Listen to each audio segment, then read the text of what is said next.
जय यीशु। और एक बार मेरे सभी प्रियजनों को बड़े प्यार से प्रभु यीशु के सामर्थ्यवान नाम पर फादर अभिवादन करते हैं। बाइबल तीर्थ यात्रा के आज 166वां दिन की व्याख्या है, 166th डे।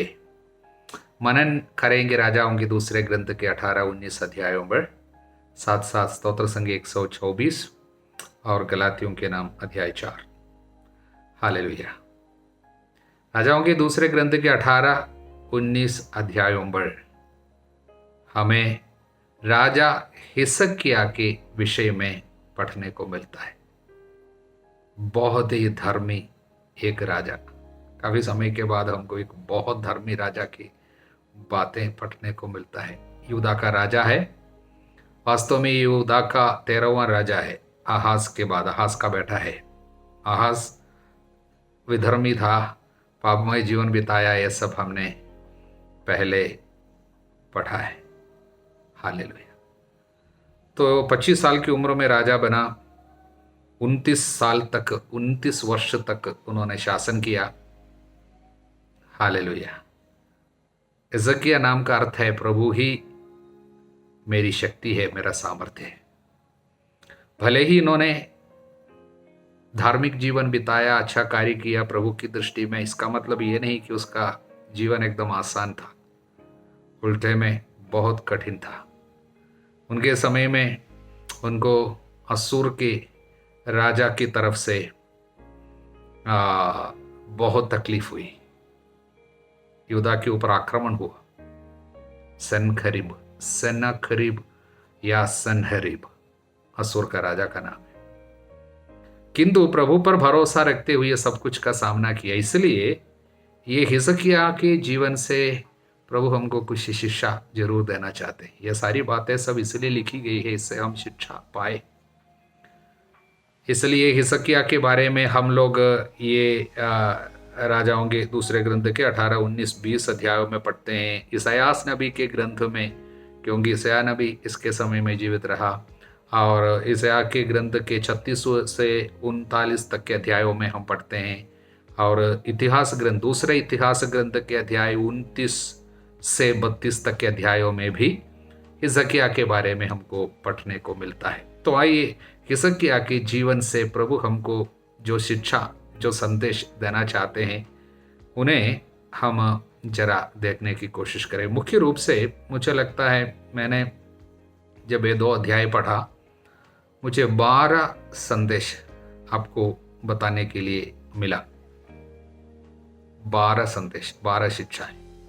पहली शिक्षा यह है कि उसका पिता, ये राजा हिजकिय्याह का पिता जो है आहाज है, जो पापमय जीवन बिताया, विधर्मी था। उसके बावजूद ये बेटा पिता के मार्ग पर नहीं चला, बल्कि प्रभु के मार्ग पर चला।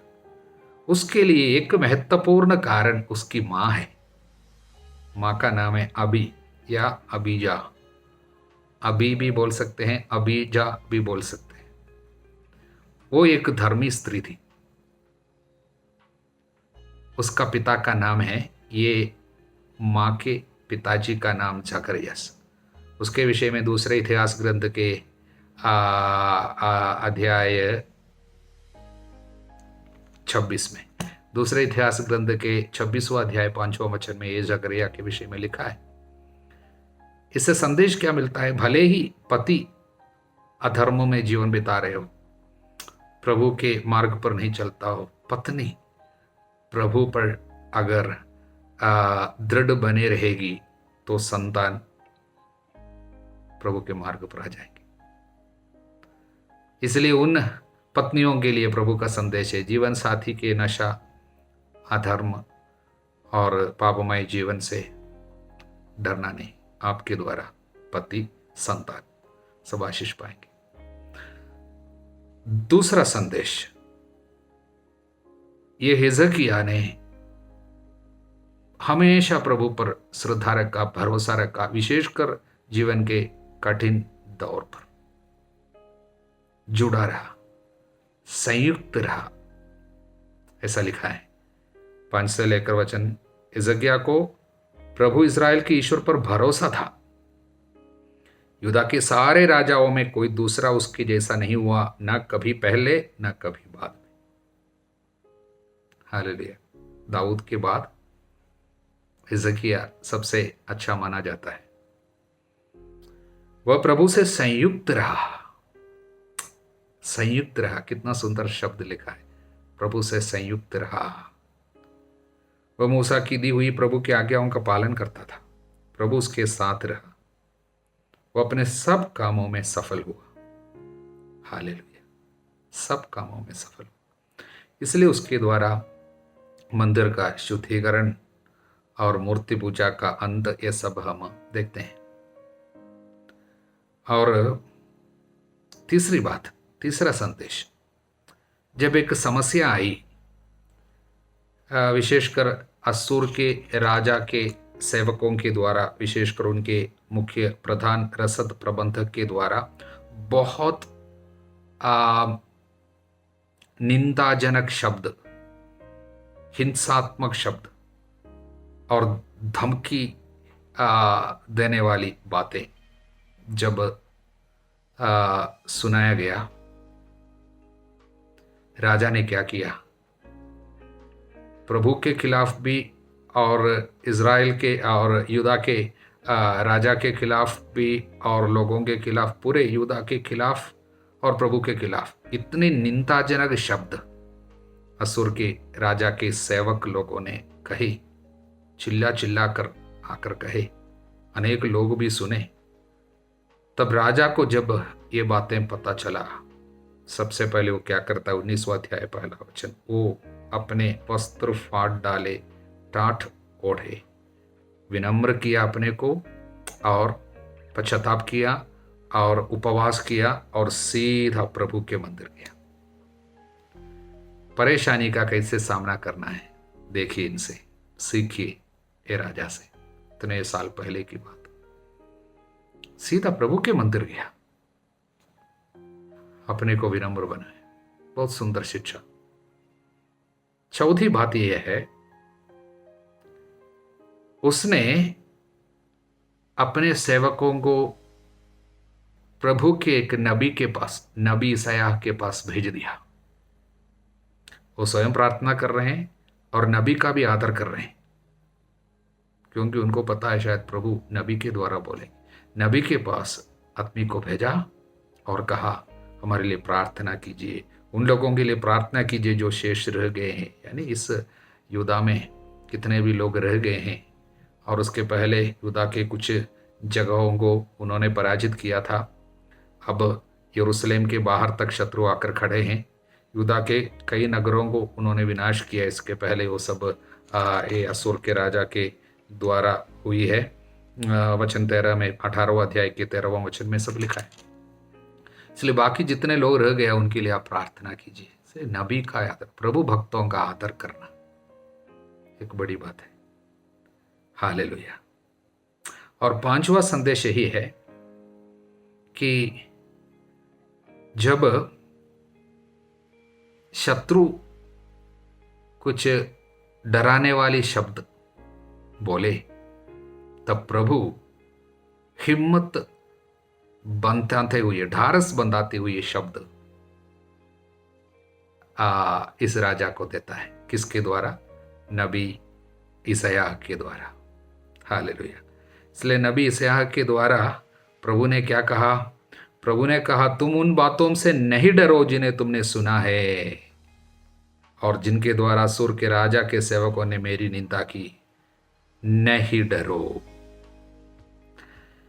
शैतान ऐसी झूठी बातें हमको बराबर सुनाते हैं जिससे हमको डर पैदा होती है, चिंता, डर।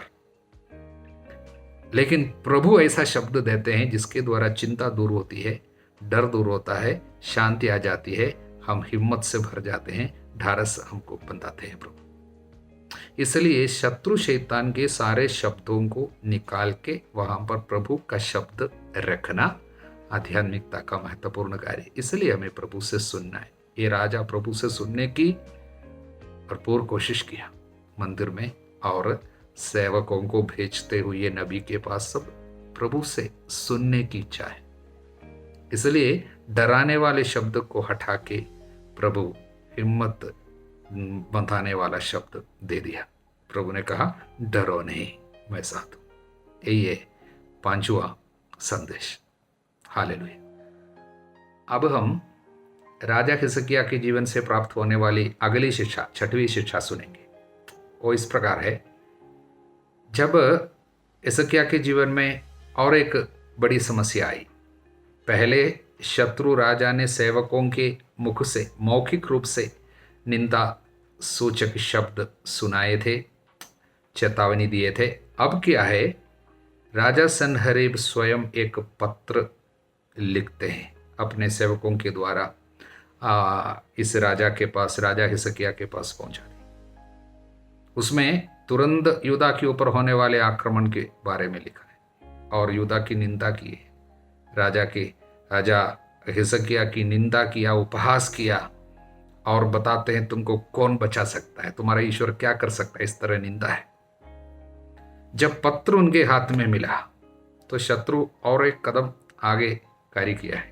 पहले मौखिक चेतावनी थी, अब लिखी हुई चेतावनी। जब शत्रु का इस तरह का कार्य सामने आया, राजा हिजकिय्याह और थोड़ा सा कदम आगे बढ़ाया। तुरंत पत्र लेकर मंदिर गए। वचन 19वां अध्याय के 14वां वचन, हिजकिय्याह ने दूतों के हाथ से पत्र लेकर पढ़ा। इसके बाद उसने मंदिर जाकर उसे प्रभु के सामने खोल कर रखा। हालेलुया, कितनी सुंदर बात है। अपनी परेशानी सामने खोल कर रखा। हालेलुया। जो तकलीफ हो रही है प्रभु के मंदिर में उसके सामने खोल कर रखा। यह हमको ये शिक्षा देते हैं कि वो कितना गहरा संबंध था जीवित परमेश्वर के साथ, कितना कितना दृढ़ विश्वास था। हालेलुया। और कितनी पूरी भरोसा है उसका, और उसका प्यार कितना ज्यादा है। ये बात है, प्रभु के सामने रखा। हालेलुया। और 7वीं शिक्षा यह है कि उसने यूं ही जाकर प्रार्थना नहीं किया, कि किसी भी तरीके से प्रार्थना नहीं। वो प्रार्थना की रीति देखना, वो प्रभु की महिमा का आदर करते हैं। जैसे प्रभु है वैसे प्रभु को देखते हैं। और वो कहता है, प्रभु इज़राइल की ईश्वर तू करूबीम पर विराजमान है, तू पृथ्वी भर के सब राज्यों का एकमात्र ईश्वर है, तूने स्वर्ग और पृथ्वी को बनाया है। मतलब ईश्वर की महिमा का बखान करते हैं और उसके अधिकार को स्वीकार करते हैं और ये स्वीकार करते हैं कि उसके सिवा और कोई ईश्वर नहीं। हालेलुया। एक बहुत ही महत्वपूर्ण कार्य है, प्रभु के महिमा का आदर करना और उसके सामर्थ्य को दावा करना। हालेलुया। 8वीं शिक्षा यह है, उसके बाद बोलना शुरू किया, प्रभु के साथ बात करता है। सारी बातें, अब जो भी परेशानी है, जो बातें हो रही है, उसको उसी तरह प्रभु को सुनाते हैं, बोलते हैं। देखिए, प्रभु सब कुछ जानता है। कुछ लोग सोचते हैं कुछ नहीं बोलने का, प्रभु सब जानता है। देखिए, वो सब जानता है, किंतु जब हम उन बातों को प्रभु के सामने बोलते हैं, उसमें और अलग अभिषेक है, एक नई कृपा उसमें आती है। कारण प्रभु सुनना चाहता है। हम जब बात करेंगे, प्रभु चाहता है, क्योंकि वो एक पिता की तरह है, पिता से बढ़कर है ना। पिता जो है अपने बच्चे जब कुछ बातें बोलना चाहती है या बोलना चाहता है, बोलता है, कितना अच्छा लगता है जब उनके मुंह से सुनना चाहते हैं। हालेलुया। बच्चों की बात माता पिता को बहुत अच्छा लगता है। उसी तरह ये एक बच्चे की तरह जाकर बोलता है, ऐसा ऐसा ऐसा होता है। हालेलुया। और अगली बात, 9वीं बात यह है कि वो प्रभु से ये नहीं कहते हैं कि आप हमको बचाइए अपने लिए, हमारे लिए ये कार्य नहीं है, लेकिन वो बोल रहे हैं आपके लिए, आपकी महिमा के लिए कार्य कीजिए। इसमें एक आध्यात्मिक रहस्य छिपी हुई है। 19वां अध्याय के 19वां वचन, प्रभु हमारे ईश्वर हमें उसके पंजे से छुड़ा, क्यों? जिससे पृथ्वी भर के राज्य ये जान जाए कि प्रभु तू ही ईश्वर है, तेरी महिमा के लिए। हमारी रक्षा आपको किस लिए करनी है? आपकी महिमा के लिए, जिससे लोग जान जाए। तभी उसके हृदय में प्रभु के प्रति आग्रह है कि प्रभु आपकी महिमा हो, आपके बारे में लोग जाने, सब लोग स्वीकार करें आप ही ईश्वर है। इसलिए आप एक कार्य कीजिए। बहुत सुंदर कार्य है, आध्यात्मिकता का एक बहुत बड़ा रहस्य है, प्रभु की महिमा के लिए मांगना। हालेलुया। अब 10वां संदेश, 10वीं शिक्षा यह है, जब राजा प्रभु से बात करता है, प्रभु नबी से बात करता है और नबी को कहता है जाकर राजा को ये उत्तर दे दो। देखिए प्रभु की रीति, अक्सर राजा प्रभु से बात कर रहे हैं तो सीधा राजा से बात करने के बजाय प्रभु यहां पर क्या करते हैं, प्रभु उस समय ईसायास नबी से बात किया और बोला ये उत्तर उनको दे दो, पहुंचा दो। हालेलुया। देखिए ये राजा नबी के साथ अच्छी रिश्ता बनाए रखी, इसलिए नबी के द्वारा जो प्रभु बोले उनको मिल गया। ऐसा है, प्रभु भक्तों का आदर इसने किया, इसलिए उस भक्त के द्वारा प्रभु बात किया। जब ये इस तरह प्रभु से कहा प्रभु आपकी महिमा के लिए कार्य कीजिए, तब अगला वचन 20वां वचन, उस समय आमोस के पुत्र यशायाह ने हिजकिय्याह के पास एक कहला भेजा, प्रभु इस्राएल का ईश्वर कहता है मैंने अस्सुर के राजा सनहरीब के विषय में तुम्हारी प्रार्थना सुनी। यहां पर कोई प्रार्थना कर रहे हैं तो वहां पर प्रभु कहता है उसको जाकर बोलो उसकी प्रार्थना सुनी है। प्रभु को धन्यवाद। प्रभु की रीति ऐसा है, हम पूछ नहीं सकता है हमसे सीधा क्यों नहीं बोलता है, किसी के द्वारा प्रभु बोल सकते हैं। हालेलुया। हम इतने पवित्र नहीं है कि प्रभु हमसे सीधा जाकर बोले, इसलिए शायद अधिकारियों के द्वारा, किसी पुरोहित के द्वारा, शायद माता पिता के द्वारा सब प्रभु बात करता है, इसलिए वो सुनने के लिए हमारे कान खोलकर रखना है। ऐसा है। हालेलुया। अब 11वां संदेश यही है, अब प्रभु संदेश दिया, अब प्रभु कार्य कर रहे हैं। प्रभु ने कार्य किया, करके दिखाया। इसलिए क्या किया? वचन 35, उसी रात प्रभु के दूत आकर असुर के राजा के शिविर में 1,85,000 लोगों को मारा। असुर के राजा इतनी बड़ी सेना लेके आए, 1,85,000 सैनिकों को एक स्वर्गदूत एक रात में मारा। एक स्वर्गदूत का क्या सामर्थ्य है! इस तरह लाखों करोड़ों अनगिनत स्वर्गदूत प्रभु के पास है, तो प्रभु क्या नहीं कर सकता है हमारे लिए। स्वर्गदूतों की भी जरूरत नहीं है प्रभु को ये सब करने के लिए, एक शब्द काफी है। इसलिए एक स्वर्गदूत ने इतना बड़ा कार्य किया। इसलिए प्रभु के लिए क्या असंभव है। हमारे जीवन में तकलीफ जब आती है, एक स्वर्गदूत हमारे लिए कर सकता है, तो फिर हम क्यों चिंता इतना करते। इसलिए हमें रक्षक दूत की सब आदर करनी चाहिए। हमारे संग एक दूत को प्रभु हमेशा दिया है, हम अक्सर उनका आदर नहीं करता बोलकर हमारे लिए काम नहीं होता है। हालेलुया। स्वर्गदूत हमारे साथ है।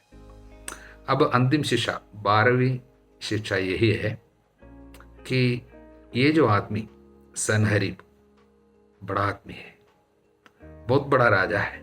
उस समय असुर बहुत बड़ी ताकत वाला देश था।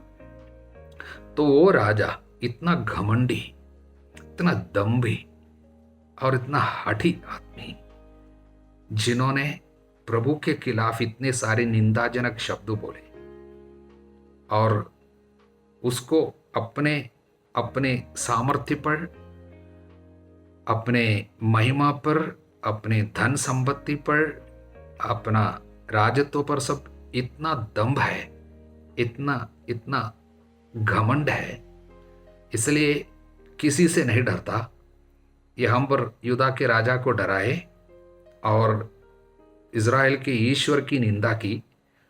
वो आदमी की मृत्यु एक असंभव सी वातावरण में होती है, अनलाइकली सिचुएशन। क्या है? ये राजा, उसका ये तो लाखों सैनिक है, हालेलुया। लाखों सैनिक उनको बचाने के लिए होता है, उसके बावजूद उसकी मृत्यु कहाँ पर हुई? निनवे शहर में। निनवे उसकी राजधानी है, उन्होंने अपने लिए बनाया, बड़ा ताकत वाली शहर, एक सिटी बनाया था निनवे। तो अपने ही राजधानी में जहां पर उनको सबसे ज्यादा सुरक्षा महसूस होती है वहां पर, और वहां पर वो क्या कर रहा था? अपने देवता निस्रोक के मंदिर में, हाँ, उनकी देवता निस्रोक थे जिस पे वो भरोसा रखते थे कि ये मुझे बचाएं, इसलिए देवता के मंदिर में जब वो प्रार्थना आराधना कर ही रहा था, उपासना कर रहा था, वो अपने संरक्षण के लिए उपासना कर ही रहा था, उस समय किसने उसको मारा? उनके अपने पुत्रों ने उनको मारा। देखिए, कोई शत्रु कर सकता है, वो भी बात छोड़ो, अपने सैनिक कर सकता है, वो भी बात छोड़ो, अपने रिश्तेदार कर सकता है, वो भी बात छोड़ो, लेकिन पुत्र, मेरे स्वयं स्वयं के पुत्र जो है, मेरे अपने पुत्र, उनसे कभी ये बातें नहीं सोचा जाता है, लेकिन उनके द्वारा मृत्यु आई जहां पर कभी सोच नहीं सकता कोई भी, ऐसी जगह में ऐसे समय में मृत्यु आई। इससे बहुत संदेश होता है, कोई भी प्रभु के सामने दंभ नहीं कर सकते, चाहे आपके पास कितनी संपत्ति, चाहे आप कितनी सुरक्षा इस दुनिया में महसूस क्यों ना करते हो। ऐसी जगह में, ऐसे समय में, ऐसे लोगों के द्वारा तकलीफ आ सकती है जिसके बारे में सपना भी आपने ना देखा हो। प्रभु का संरक्षण जब नष्ट होता है, सब कुछ नष्ट होता है। प्रभु जब साथ नहीं है, शत्रु क्या क्या आपके साथ कर सकता है, आप सोच भी नहीं सकते। इस तरह सनहरीब के शासन का अंत हुआ। हालेलुया। इसलिए एक व्यक्ति की प्रार्थना, ये राजा धर्मी आदमी की प्रार्थना, और प्रभु के सामने उन्होंने अपनी समस्याएं पूरा उड़ेल दिया। प्रभु उसके जीवन में कितना चमत्कार करता है।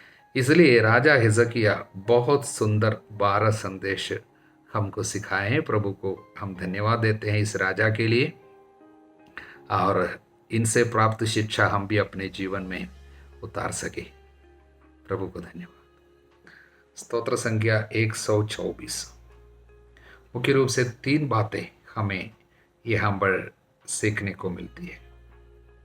पहली बात, यदि प्रभु हमारे साथ नहीं दिया होता तो हमारे साथ क्या होता? हालेलुया। प्रभु हमारे साथ नहीं दिया होता तो हमारे साथ क्या क्या होता, ये बातें बताया गया। शत्रु हमको जीवित ही निकल गए होते, बाढ़ हमें डुबा ले गई होती, प्रचंड धारा ने हमें बहा दिया होता, चारों ओर उमड़ती लहरों में हम डूबकर मर गए होते। हालेलुया। दूसरी बात, प्रभु की उपस्थिति के लिए, उनसे प्राप्त मदद के लिए, उनकी बचाव के लिए धन्यवाद। उसको धन्यवाद देना। धन्य है प्रभु, उसने हमें उनके दांतों का शिकार नहीं होने दिया, शत्रु के दांतों का शिकार होने नहीं दिया।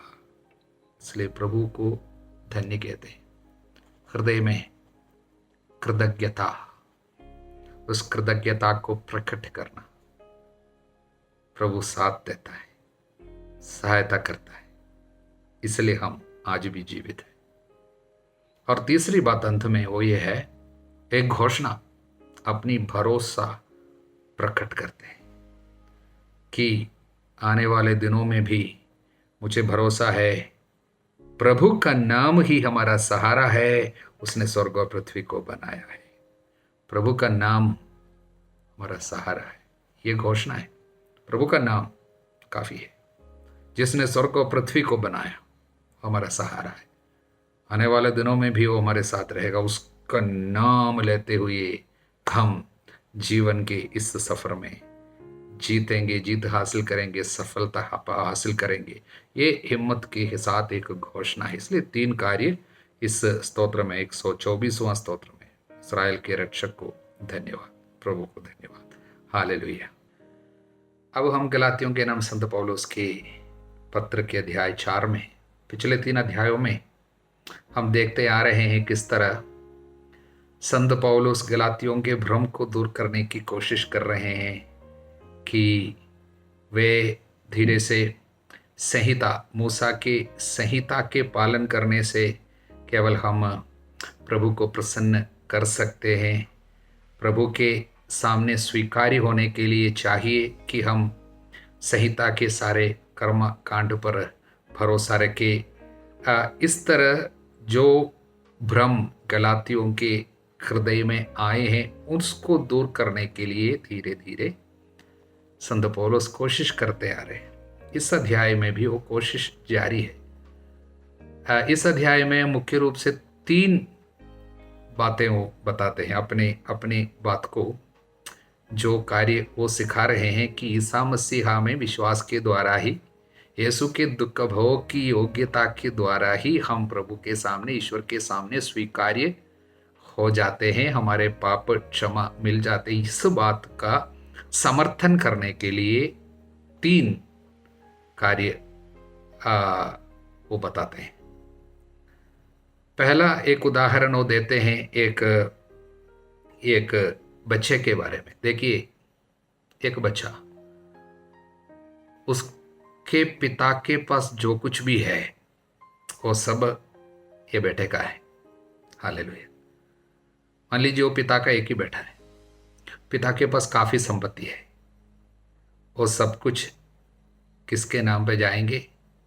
बेटे को मिलेंगे। लेकिन बेटा जब तक छोटा है, अवयस्क है, यानी मान लीजिए 18 साल का नहीं हुआ, छोटा है, तब ये संपत्ति सब कुछ उसके नाम पे, अब भले ही नाम पे आए, नाम पे है, लेकिन उसका वो इस्तेमाल पूरा नहीं कर सकेगा। वो जब तक वो वयस्क नहीं होता है, जब तक वो अवयस्क है, तब तक अभिभावकों और कारिंतों के अधीन रहेगा। उनके लिए और कोई कार्य करेगा, उनके ऊपर निगरानी अभिभावकों की और कारिंतों की रहेगी। हालेलुया। इसी तरह जब तक हम अवयस्क थे, बच्चे थे, हम मच्योर नहीं हुए, वयस्क नहीं हुए, तब तक ये नियम के अधीनता में हमको रखे। एक अभिभावक के रूप में, कारिंता के रूप में नियम कार्य कर रहा था। इसलिए फादर ने पहले भी आपको समझाया, मूसा के द्वारा जितने नियम दिया गया था, शुद्ध अशुद्ध सारी बातें, यह सब इसलिए था कि धार्मिकता में अवयस्क थे। उस समय ये नियम सब एक कारिंता के रूप में, एक अभिभावक के रूप में संभाल रहे थे। किंतु प्रभु ईसा में हम मच्योर बन गए, वयस्क हो गए। उनके दुख भोग की योग्यता द्वारा अब हम वयस्क हो गए, तब हम स्वतंत्र हो गए। अब ईश्वर की सारी कृपाएं हमको यूं ही मिल जाती है, नियम के द्वारा नहीं, यीशु के दुख भोग की योग्यता द्वारा। क्योंकि हम अभी यीशु के दुख भोग और मृत्यु के कारण पिता के सामने हम वयस्क हो गए, मच्योर हो गए। यही बात है। हालेलुया। और दूसरी शिक्षा, थोड़ा भावुक होकर, वो अपने, यहाँ पर कोई तर्क नहीं है, बल्कि अपने जीवन से जुड़ी हुई कुछ बात है। वो बताते हैं, जब मैंने पहली बार आपके पास आया, मैं बीमार था, मैं आपके लिए एक बोझ जैसा था, किंतु आपने ऐसा नहीं लिया।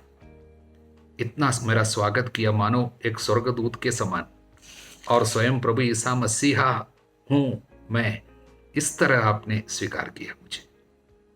मुझे बहुत प्यार किया, आदर किया, सम्मान किया। अब वो पूछता है, किंतु अब वो मनोभाव कहाँ गया? अब संत पौलुस जानते हैं उन लोग मुझे और मेरी शिक्षा को उस समय जिस तरह स्वीकार किया था ऐसा नहीं लेते हैं।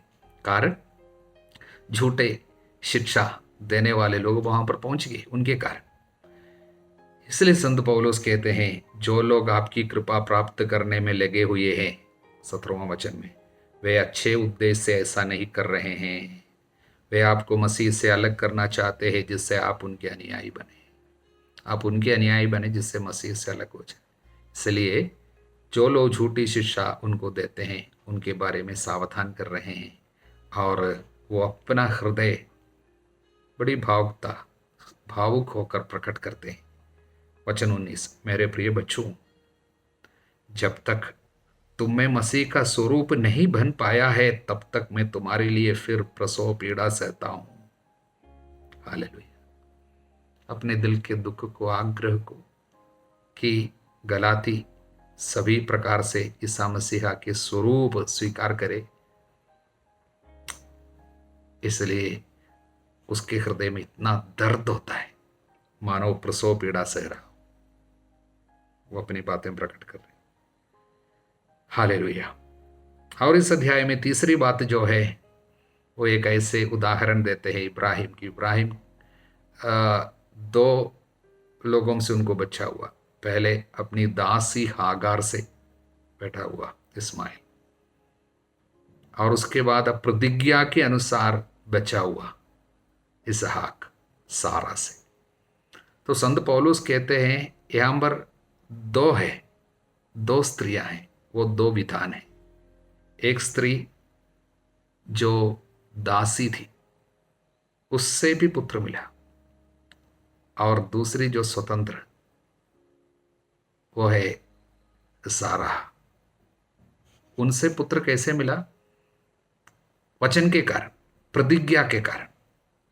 अब संत पौलुस कहते हैं ये दो स्त्रियां दो विधानों की प्रतीक है।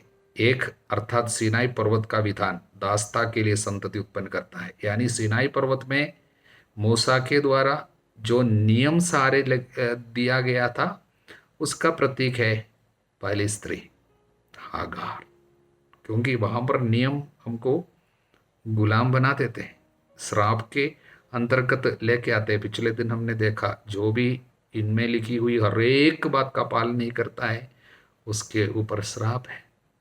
इसलिए नियम पर जब अब चलेंगे हमारे ऊपर, हम एक श्राप के अधीन हो जाते हैं। किंतु स्वतंत्र स्त्री वो है सारा। वो किसका प्रतीक है? वो ईसा मसीहा में प्राप्त कृपा, पाप क्षमा, मुक्ति, उसका प्रतीक है।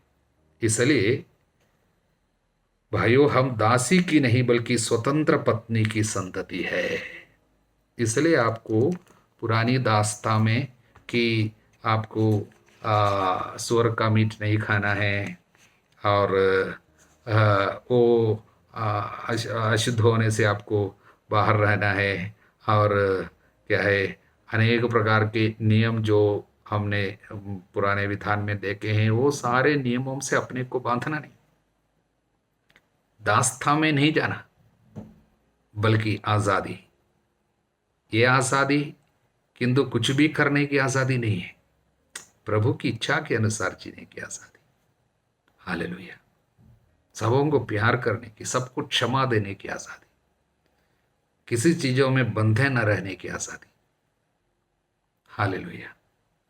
हमारे प्रभु यीशु मसीह की कृपा, ईश्वर का प्रेम, पवित्र आत्मा का साहचर्य आप सभी लोगों को प्राप्त हो, अब सदा सर्वदा अनंत काल तक। आमीन।